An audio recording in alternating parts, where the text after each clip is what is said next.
اور تمہارے پروردگار نے فرمایا ہے کہ تم مجھ سے دعا کرو، میں تمہاری دعا قبول کروں گا۔ جو لوگ میری عبادت سے ازراہ تکبر کتراتے ہیں ان قریب جہنم میں ذلیل ہو کر داخل ہوں گے۔ اللہ ہی تو ہے جس نے تمہارے لیے رات بنائی کہ اس میں آرام کرو، اور دن کو روشن بنایا کہ اس میں کام کرو۔ بے شک اللہ لوگوں پر فضل کرنے والا ہے، لیکن اکثر لوگ شکر نہیں کرتے۔ یہی اللہ تمہارا پروردگار ہے جو ہر چیز کا پیدا کرنے والا ہے، اس کے سوا کوئی معبود نہیں، پھر تم کہاں سے بھٹکائے جاتے ہو؟ اسی طرح وہ لوگ بھٹکائے جاتے تھے جو اللہ کی آیتوں سے انکار کرتے تھے۔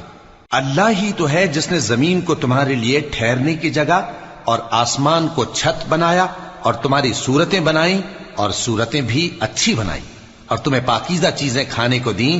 یہی اللہ تمہارا پروردگار ہے، سو اللہ رب العالمین بہت ہی بابرکت ہے۔